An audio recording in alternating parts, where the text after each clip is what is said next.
Reka nongere mbifurize kugira igicamunsi cyiza cyo ku itariki ya 9 ukwezi kwa gatatu 2026 ikaze muri gahunda z'amakuru mbasuhuza mwebwe mwese mudukurikiye muri mu bice bitandukanye mu Rwanda no hanze y'igihugu cy'u Rwanda by'umwihariko mu karere k'ibiyaga bigari muri Uganda, Repubulika ya Demokarasi ya Kongo, Uburundi n'igihugu cya Tanzania. Ntabwo dukurikiye muri hakurya y'amazi magari, ikaze muri gahunda zacu uzaya makuru. Dosiye ya Jean-Luc Habyarimana n'umuhungu wa Perezida Juvenal Habyarimana wahoze ayobora igihugu cy'u Rwanda yamaze gufata indi ntera, yamaze guhindura isura muri rusange, igiye kwigarukaho. Hanyuma mu gihugu cy'u Burundi cyinjiye mu ntambara ya Israel, Amerika ndetse n'igihugu cya Iran mu buryo bweruye. Ndaza kubabwira n'andi makuru menshi atandukanye akomeje kugenda avugwa muri rusange, ariko gusa inkuru yacu nyirizina iraza kugaruka kuri Jean-Luc Habyarimana. Uyu ni umuhungu wahoze ari umukuru w'igihugu cy'u Rwanda Juvenal Habyarimana. Mbere gato yuko twinjira kuri amakuru yombi, reka mbaze amayisha make y'amakuru y'ingenzi agezweho muri aka kanya akomeje kugenda avugwa, hanyuma tone kugaruka ku makuru yacu akomeje kugenda avugwa y'ingenzi. Ni menshi cyane nk'uko mba nakomeje kugenda mbigarukaho, ariko reka aya makuru reka duce mu gihugu cy'u Burundi, reka wenda ariho duhera babwire ko u Burundi bwunamiye uwitwa Khamenei. U Burundi biciye muri ambasaderi wabwo muri Uganda, General de Brigade Jules Ndihokubwayo, bwunamiye Ayatollah Ali Khamenei wahoze ari umuyobozi w'ikirenga wa Iran. Kuwa gatandatu tariki ya 7 Werurwe, ambasaderi Ndihokubwayo yanditse ubutumwa yihanganisha abanya-Iran mu gitabo cyafunguwe muri ambasade ya Iran mu Burundi, nk'uko ambasade yabwo i Kampala yabitangaje. Kuwa gatandatu tariki 28 Gashyantare nibwo Ayatollah Ali Khamenei yiciwe mu bitero Leta Zunze Ubumwe za Amerika na Israel byagabye i Tehran mu murwa mukuru wa Iran. Hanyuma rero ku cyumweru tariki ya 8 Gashyantare, urwego rw'inaribonye rwa Iran rwashyizeho umuhungu we witwa Mojtaba Khamenei nk'umusimbura we. Akaba rero ni ukuvuga ngo u Burundi mu by'ukuri rwamaze kugaragaza uruhande ruherereyeho muri intambara ikomeje guhuza igihugu cya Iran, Israel ndetse na Leta Zunze Ubumwe za Amerika. Reka duce mu gihugu cya Sudan babwire ko igitero cya drone mu isoko cyahitanye abaturage bagera kuri 17.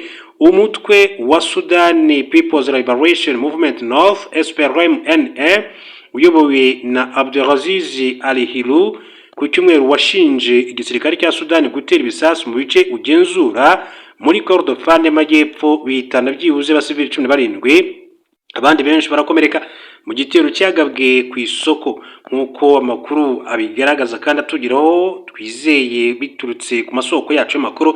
Uturere dukikije umujyi wa Diring muri leta ya Kordofan y'Amajyepfo hakomeje kugaragara ubwiyongere bw'amakimbirane, mu gihe kandi ingabo za leta zikomeje guhagarika ibitero bigabwa ku bufatanye hagati y'inyeshyamba za Rapid Support Forces RSF ndetse n'iza SPLM. Hanyuma rero amakuru kandi akavuga ko iri huriro rikomeje kwibasira umujyi wa kabiri munini wa leta n'imbunda nini n'indege zitagira abapilote, bigatuma abantu benshi cyane bahasiga ubuzima ndetse bigasenya ibikorwa remezo byinshi, nk'uko inkuru dukesha Sudan Tribune ikomeza kugenda ibivuga. Mu itangazo ryawo, umutwe wa SPLM-N wavuze ko mu gukomeza kandi ibyaha byibasira abasivili nk'igisirikare, ati byibuze abantu 17 barimo abagore n'abana baguye mu gitero ku isoko rya Mandari mu mudugudu wa Jarde ni mu ntara ya Diring, nk'uko amakuru akomeza kugenda abishimangira. Duce i Nairobi mu gihugu cya Kenya, hari inkuru y'akababaro cyane ivuga yuko abantu bishwe n'imyuzure bageze kuri 42. Guverinoma ya Kenya yatangaje ko umubare w'abahitanwe n'imvura nyinshi cyane n'umwuzure mu murwa mukuru Nairobi n'ahandi wikubye hafi kabiri, bagera kuri 42, nk'uko byatangajwe mu itangazo ryashyizwe ahagaragara ku cyumweru. Imvura ikaze yaguye kwa gatanu yateje umwuzure mwinshi cyane kandi ukabije, bituma abantu bamwe barohama, imodoka zitwarwa n'amazi kandi bahagarika ingendo ku kibuga cy'indege nyamukuru cy'iki gihugu. Mbere hari hatangajwe ko hapfuye 23 nk'uko bitangazwa na Reuters n'amakuru y'Abongereza. Hanyuma rero nubwo hari n'abandi bavugaga ko ari 25, Minisitiri w'imirimo ya leta n'iterambere rya muntu yitwa Geoffrey Kiringaruku yatangaje ko abashinzwe ubutabazi baturutse mu nzego zitandukanye harimo n'abasirikare bari bagikora ibikorwa byo gushakisha ndetse no gutabara hirya no hino mu gihugu. Hakaba rero ari mu gihugu cya Kenya. Reka rero mbahe ikaze muri amakuru yacu ku buryo burambuye, tugiye kuganira kuri Jean-Luc Habyarimana, uyu n'umuhungu wa Juvenal Habyarimana wayoboye igihugu cy'u Rwanda biravuga ko yinjiye mu mugambi mugari wo gushaka guhungabanya umutekano w'igihugu cy'u Rwanda biciye ku bufasha ahabwa na Perezida Felix Tshisekedi wa Repubulika ya Demokarasi ya Kongo. Murabizi ko u Rwanda rumaze igihe rufitanye umubano mwiza n'igihugu cya Repubulika ya Demokarasi ya Kongo bishingiye ahanini kuba Kongo ishinja u Rwanda gufasha umutwe wa M23 birego u Rwanda rwahakanye u Rwanda rukavuga yuko ahubwo icyo rwakoze rwashyizeho ingamba z'ubwirinzi, ariko kandi u Rwanda rwo rushinja leta ya Kongo kwifatanya na FDLR. Raporo zitandukanye zagiye zigaragaza ko FDLR uyu ni umutwe w'iterabwoba ndetse biranemezwa mu buryo bwa burundu, ni umutwe w'iterabwoba usanzwe ushaka guhungabanya umutekano w'igihugu cy'u Rwanda muri rusange. Tugarutse rero kuri Jean-Luc Habyarimana, uyu ni umuhungu wa Juvenal Habyarimana wayoboye igihugu cy'u Rwanda ubarizwa mu gihugu cy'Ubufaransa, niho bahungiye. Barazi ko na Agathe Kanziga mubyeyi wabo bose niho bahungiye gato kubwo witwa François Mitterrand yari perezida w'igihugu cy'Ubufaransa arakiyobora icyo gihugu yaje kuba buhungiro. Hanyuma rero amakuru nk'uko nari nabigarutse mu masaha mu gitondo, uyu mugabo yitwa Jean-Luc Habyarimana, ariko uwitwa Ambassadeur Olivier Nduhungirehe yabwiye umuhungu wa Habyarimana ko u Rwanda rudakerensa umubano we ndetse na Perezida Felix Tshisekedi. Bigitangira kumenyekana n'umwaka ushize wa 2025, bati Jean-Luc Habyarimana ari gukorera ingendo zitandukanye ku butaka bwa Kongo Kinshasa, arahura ubutitsa na Perezida Felix Tshisekedi. Barategura iki? Bivugwa ko bashaka kongera imbaraga FDLR, ndetse bikavuga ko Jean-Luc Habyarimana ari ushobora guhabwa inkoni yo kuyobora umutwe wa FDLR nk'umuntu rero umwana wahoze ari umukuru w'igihugu cy'u Rwanda. Bivuga ko abandi bantu batavuga rumwe n'igihugu cy'u Rwanda bashobora kumubonamo nk'umunyembaraga ndetse ushobora kugira icyo abagezaho muri rusange. Hagatanga ariko Minisitiri w'Ububanyi n'Amahanga Ambassadeur Olivier Nduhungirehe akaba umukuru wa diplomasi y'u Rwanda yabwiye umuhungu wa Habyarimana Juvenal wayoboye u Rwanda Jean-Luc Habyarimana ko u Rwanda rudakerensa na gato umubano we na Perezida wa Repubulika ya Demokarasi ya Kongo Felix Tshisekedi. Yabigarutseho ubwo yamusubizaga nyuma y'ubutumwa Habyarimana Jean-Luc yatambukije ku mbuga nkoranyambaga. Uyu muhungu wa Habyarimana yifashije X yahoze ari Twitter yagaragaje u Rwanda nk'urushaka guhunga inshingano zarwo nyuma y'uko Amerika kandi ifata ibihano bamwe mu basirikare bakuru ba RDF igisirikare cy'u Rwanda. Barabizi ko harimo umugaba mukuru w'ingabo z'igihugu cy'u Rwanda General Mubaraka Muganga, umugaba mukuru w'ingabo zirwanira ku butaka yitwa Major General Vincent Nyakarundi, witwa Stanislas Gashugi n'uwitwa Roki Karusisi, ndetse ibashinja gufasha M23 ihanganye na guverinoma ya Repubulika ya Demokarasi ya Kongo. Kuri we ngo rero rushaka kwitwaza ingendo ze zihariye yagiye agirira muri Repubulika ya Demokarasi ya Kongo nk'uburyo bwo gushimangira umubano na RDC ndetse n'umutwe w'iterabwoba FDLR, ngo kandi ntaho bihuriye. Jean-Luc Habyarimana asanga izo ngendo yagiriye muri Repubulika ya Demokarasi ya Kongo ntaho zihuriye n'ubufatanye bwe na FDLR, ahubwo ko ngo ari ingendo ze bwite yagiye agirira muri icyo gihugu cyahaye intebe FDLR igizwe n'abasize bahekuye igihugu cy'u Rwanda muri jenoside yakorewe abatutsi. Minisitiri Ambassadeur Nduhungirehe yese kandi asubiza umuhungu wa Habyarimana washatse kwigurutsa umubano we na FDLR ndetse n'ingendo ze i Kinshasa azigaragaza nk'idafite aho zihuriye nawo. Ati rero ndibanda cyane ku byo wagaragaje ko ingendo zawe zihoraho i Kinshasa zari ingendo zihariye, no kuvuga private cyangwa se privé. Ati igisubizo cyanjye ni iki ni igitutsi ku nzego zacu z'ubutasi, waba uvuga abantu basanzwe cyangwa se ibigo. Yongera ati ibikorwa byawe by'urugomo guhera mwaka w'1994 byakomeje kugenda byisubiramo, aho kuba mu buhungiro wishimye, aho gushaka akazi mu Bufaransa wahisemo kwinjira muri arena, no kuvuga mu kibuga ukorana na FDLR igizwe n'abajenosideri na Perezida Tshisekedi mu gutegura ibikorwa bigamije kugira nabi igihugu cyawe cy'u Rwanda. Nduhungirehe yamweretse ko mu byo yakora byose u Rwanda rufata umubano we na Tshisekedi na FDLR nk'ikintu gikomeye cyane. Atariko ntugire impungenge, ibyo bikorwa tubifata nk'ibintu bikomeye.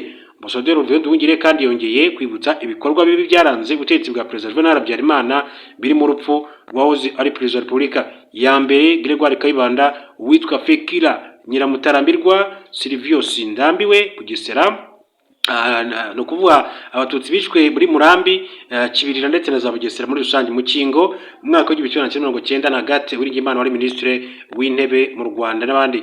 Yibukije umuhungu wa Habyarimana kandi ku tariki 22 Kamena mwaka w'1994 mu rukiko rwa gisirikare mu Bubiligi abakobwa babiri bamureze gukangisha kurasa umurambo wa Agathe Uwiringiyimana yifashishije imbunda ya Vector R4 yakundaga kwitwaza. Perezida Paul Kagame ku itariki ya 6 Rugomo ku ya 6 nawe yavuze ku bushuti rukomeye cyane muri hagati y'umuryango wa Habyarimana n'umutwe wa FDLR wiyemeje guhuza umugambi wayo, ndetse kuri ubu akomeje gusura Repubulika Demokarasi ya Kongo mu gushimangira ubucuti bwe na FDLR. Ati umuhungu wahoze ari perezida w'u Rwanda wagejeje iki gihugu muri jenoside n'abandi bafatanyije, ati bakomeje gusura Kinshasa mu rwego rwo kwagura imikoranire yabo na FDLR kandi bagahabwa ikaze. Kugeza ubu muri Repubulika Demokarasi ya Kongo habarurwa abarwanyi ba FDLR bari hagati y'ibihumbi 7 n'ibihumbi 10 muri rusange. U Rwanda rwerekana ko uretse abarwanyi b'uwo mutwe unubakiye ku ngengabitekerezo ya jenoside ari nayo ukomeje kandi gukwirakwiza mu yindi mitwe n'ingabo za leta ya Repubulika Demokarasi ya Kongo bikorana. Mu mpera za 2025 byamenyekanye ko Perezida Felix Tshisekedi Tshilombo wa Repubulika ya Demokarasi ya Kongo n'umuryango wa Juvenal Habyarimana wo mu Faransa batangiye kunoza umugambi wo guhungabanya umutekano w'u Rwanda babinyujije mu mutwe w'iterabwoba FDLR. Amakuru yizewe yavugaga ko Tshisekedi n'umuryango wa Habyarimana bateganyaga guhura na FDLR ibikoresho ndetse bakaha ibikoresho bihagije bayifasha kubona abarwanyi bashya kandi inahabwe ubuyobozi bushya, aho umuhungu wa Habyarimana Jean-Luc Habyarimana azaba ari we muyobozi mukuru w'uyu mutwe. Umuntu wa hafi rero y'ibiro bya Perezida Felix Tshisekedi yahishuye ko ubutegetsi bw'iki gihugu buri gukorana na Jean-Luc Habyarimana. Abanyamuryango b'ibiro rya RNC Rwanda National Congress riyoborwa na General Kayumba Nyamwasa uri mu buhungiro mu gihugu cya Afurika y'Epfo n'iyita guverinoma y'u Rwanda iri mu buhungiro iyoborwa na Padiri Thomas Nahimana. Byagaragajwe ko Tshisekedi kandi yateganyaga inama yo ku rwego rwo hejuru Kinshasa mu ntangiriro za 2026 yagombaga guhuza abantu mu mitwe y'iterabwoba bita batavuga rumwe n'ubutegetsi bw'u Rwanda kugira ngo bareme ihuriro rifite igisirikare gikomeye gishobora kandi guhungabanya umutekano w'u Rwanda kikaba cyanakuraho ubutegetsi bwarwo. Ku itariki ya 4 Gashyantare 2026 Tshisekedi yari muri Amerika mu gushyira imbaraga mu bukangurambaga busaba abagize inteko ishinga amategeko b'Abanyamerika gusunikira ubutegetsi bw'icyo gihugu gufata ibihano u Rwanda kubera uruhare arushinja mu ntambara yo mu burasirazuba bwa Repubulika Demokarasi ya Kongo. Gusa bisa naho urugendo rwe rutamuhiriye kuko yeretswe ko kugira ngo haboneke amahoro arambye leta ya RDC igomba gusenya umutwe w'iterabwoba FDLR nk'uko amasezerano y'amahoro ya Washington biteganya ndetse na Wazalendo. Hanyuma u Rwanda rwagaragaje kenshi ko rudashobora kandi gukuraho ingamba z'ubwirinzi mu gihe umutwe wa FDLR kandi gihabwa intebe n'ubutegetsi bwa RDC kandi ari ikibazo ku mutekano warwo n'akarere k'ibiyaga bigari muri rusange. Ibyo rero bikomeza kugenda bivugwa. Reka duhindure ingingo turebe n'andi makuru atandukanye. Duce mu gihugu cya Iran. Amakuru avuga yuko Iran yagabye ibitero bishya kuri Israel. Iran yongeye kandi kugaba ibitero kuri Israel no mu bindi bihugu bituranye nayo mu kwihimura ku bitero byahitanye Ayatollah Ali Khamenei wahoze ari umuyobozi w'ikirenga wayo. Ni ibitero byagabwe ku itariki ya 9 uyu munsi, aho igihugu cya Bahrain kivuga ko ibi ari byo bitero byahitanye kandi bikomeretsa abantu benshi cyane kurusha ibindi byose byagabwe ku bihugu byo mu Kigobe kuva intambara yatangira ku itariki 28 Gashyantare. Minisiteri y'ubuzima muri Bahrain yatangaje ko muri iki gihugu igitero cyahagabwe hakoreshejwe za drone cyakomerekeje abasivili 32 barimo abana 4, umuto kurusha abandi akaba afite amezi agera kuri 2 gusa. Hagati aho ngaho rero kuva intambara yatangira muri kariya karere abantu byibura 10 nibo bamaze gupfa mu bihugu byo mu Kigobe cy'Abarabu, abenshi muri bo kandi bakaba ari abashinzwe umutekano cyangwa se abakozi b'abanyamahanga muri rusange. Ibihugu bya Qatar, Kuwait, Leta Zunze Ubumwe z'Abarabu na Arabia Saudite nabyo kandi byemeje ko byagabweho ibitero bishya mu ijoro ryakeye. Arabia Saudite yavuze ko ngiye kandi gushwanyuza amatsinda 2 ya drone zari zerekeje ku kigo gicukura petrol muri kariya gace.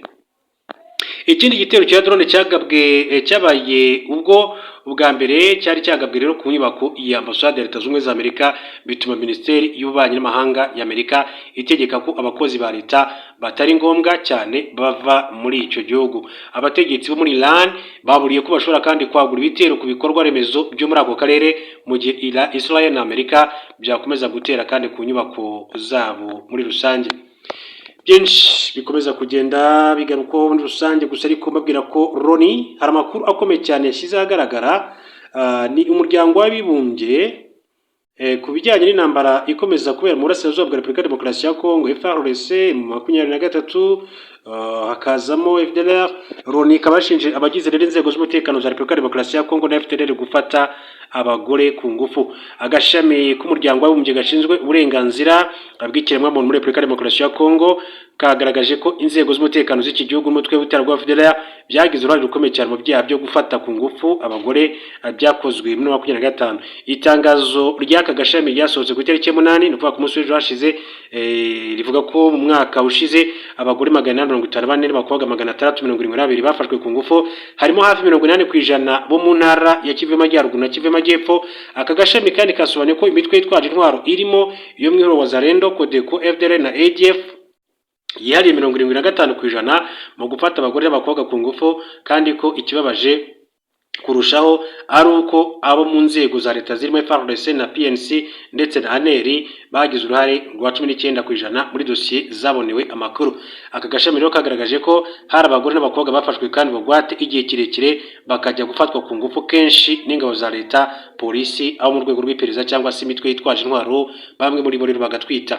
Ku byabaye ku babyaye abana biturutse ku gufatwa ku ngufu, aka gashami kagaragaje ko bamwe muri abo bana banzwe n'imiryango ndetse ntibandikwa mu bitabo by'irangamimerere, kandi ko bafite ibyago byinshi cyane byo kwinjira mu mitwe yitwaje intwaro. Aka gashami rero kasabye inzego za leta ya Repubulika Demokarasi ya Kongo n'imitwe yitwaje intwaro guhagarika imirwano, bikarekura nta mananiza abagore bose n'abakobwa byagize imbohe, ndetse bikanahagarika kugira kubafata ku ngufu. Yasabye leta ya RDC kandi kugeza mu butabera bakoze ibyaha abana bavutse ku bagore n'abakobwa bakandikwa mu bitabo by'irangamimerere, kugira ngo rero ntibakomeze guhezwa mu muryango muri Repubulika Demokarasi ya Kongo. Tujye ku kinyamakuru BBC gahuza miryango, turi amakuru avugwa. Biravuga ko yitwa manda ya gatatu ya Perezida Tshisekedi nayo yatangiye kunugwanugwa nubwo itavugwaho rumwe n'abaturage muri Repubulika Demokarasi ya Kongo. Gusa hari Minisitiri w'imikino n'imyidagaduro muri Repubulika Demokarasi ya Kongo yatangaje ko abona nta wundi wasimbura Perezida Felix Tshisekedi, kandi ko twerekeje amaso kuri manda ye ya gatatu. Abwira abarwanashyaka b'ishyaka UDPS riri ku butegetsi mu gace ka Kasangulu mu ntara ya Congo Central, Minisitiri Didier Budimbu yavuze ko bagiye rero gutangiza inkubiri yo gusaba ihindurwa ry'itegeko nshinga kugira ngo bitume Perezida Felix Tshisekedi yamamariza manda ya gatatu. Hashize igihe rero igitekerezo cya manda ya gatatu iteme n'itegeko nshinga rya Repubulika Demokarasi ya Kongo giteza impaka muri rubanda ndetse no mu banyapolitike. Izo mpaka zongeye kandi kwiyongera mu mpera z'icyumweru gishize. Minisitiri Budimbu mu kumvikanisha ko Tshisekedi kandi agomba kugumaho yagize ati, niba Perezida Felix Tshisekedi kandi avuye ku butegetsi ninde yabusigira, kandi se we yabuha yabukoresha iki muri rusange? Hanyuma rero Budimbu yasubiyemo ibikorwa by'iterambere n'imibereho myiza, avuga ko Tshisekedi yagejeje ku gihugu mu gushimangira ko akwiye kandi kugumana ubutegetsi. Yavuze ko bagiye gukora ubukangurambaga yise tout droit na trois, cyangwa se twerekeje kuri ya manda ya gatatu. Bamwe mu batavuganwe n'ubutegetsi bamaganye igitekerezo cyabo mu ishyaka rya Tshisekedi cyo gushaka guhindura itegeko nshinga kugira ngo yamamarize manda ya gatatu. Mu mpera z'icyumweru gishize witwa Augustin Kabuya, umunyamabanga mukuru w'ishyaka UDPS riri ku butegetsi, yavuze ko bagomba kandi gukora ku itegeko nshinga. Bwana Kabuya wumvikanye agira ati, Mobutu yarihinduye inshuro 17, Mzee Rwanda Desire Kabila yarihinduye inshuro 3 na Joseph Kabila yarihinduye, none niye ngingo yabuza UDPS gukora ku itegeko nshinga muri Repubulika Demokarasi ya Kongo? Mu cyumweru gishize Bahati Lukwebo n'umukuru wungirije wa Sena ya Repubulika Demokarasi ya Kongo yatangaje ko yamaganye imihati yose yo kugerageza guhindura itegeko nshinga y'iki gihugu. Mu mpera z'icyumweru gishize Sena ya Repubulika Demokarasi ya Kongo kandi yasohoye itangazo rivuga ko yitandukanyije n'ibyatangajwe na Bahati Lukwebo ko yabivuze ku giti cye. Tshisekedi kuri ubu rero uri ku butegetsi kuva muri 2019 ubwe ntaravuga niba yifuza manda ya gatatu. Gusa muri 2024 yavuze ko itegeko nshinga rikwiye kuvugururwa kuko hari aho rifite intege nkeya. Ubutegetsi bwe buhanganye n'ibibazo kandi bitandukanye birimo intambara mu burasirazuba bw'igihugu, intambara leta ye ivuga ko ari ubushotoranyi bw'u Rwanda rufasha umutwe wa M23, ibyo leta y'u Rwanda kandi hakana. Amatora ataha muri Repubulika Demokarasi ya Kongo ateganyijwe mu Kuboza kuva mu kwezi kwa 2028 ubwo manda ya kabiri kandi ya Tshisekedi y'imyaka igera kuri 5 izaba irangiye. Munyemere rero makuru yacu tuyasoreze kuri Mojtaba Kamene yatuye gusubirira se muri Iran mu gihe kandi ibiciro by'ibitoro byaduze kuri uyu munsi wa 10 w'intambara hirya no hino muri rusange. gusa reka mbabwire ko muri Guinea yahagaritse amashyaka agera kuri 40 yakoreraga mu gihugu. Leta ya Conakry yahagaritse amashyaka agera kuri 40 mu gihugu mucyo abatavuga rumwe nabo yise umuhate wa Perezida Doumbia mu gushinga ubutegetsi bw'ishyaka rimwe. Mamadi Doumbia rero wagiye ku butegetsi kuri coup d'etat muri 21 mu kuza gushize yatsinze amatora ku bwiganze, ibyavuyemo byamaganwe n'abatavuga rumwe nawe. Mu ijoro ryo kwa gatanu Minisitiri w'ubutegetsi bw'igihugu yatangaje ko amashyaka agera kuri 40 ibiro n'ibirango byayo bifunzwe kandi bitemerewe gukora ndetse no gukoreshwa. Iryo teka rya minisitiri kandi ryavuze ko ayo mashyaka yananiwe kubahiriza ibisabwa nko gutanga raporo yuko abona akanakoresha imari. Amashyaka menshi cyane muri ayo yamaganye icyo cyemezo cyo kuyabuza gukora. Mu butumwa bw'amashusho yatangaje ku cyumweru witwa Serou Darren Diallo wo mu ruhande rutavuga rumwe n'ubutegetsi yavuze ko ibi ari intambara yatangajwe ku mugaragaro ku badashyigikiye Mamadi Doumbia. Diallo uba mu buhungiro avuga ko Doumbia ashaka gukuraho imbaraga zose zishobora kandi kurwanya icyifuzo cye cyo gushinga ubutegetsi bw'ishyaka rimwe. Hanyuma rero mu yarmakuru dusoza ariko mabwire ko hari amafoto mashasha ava mu karere karimo intambara mu gihe kandi bitero bikibandanya hirya no hino muri rusange.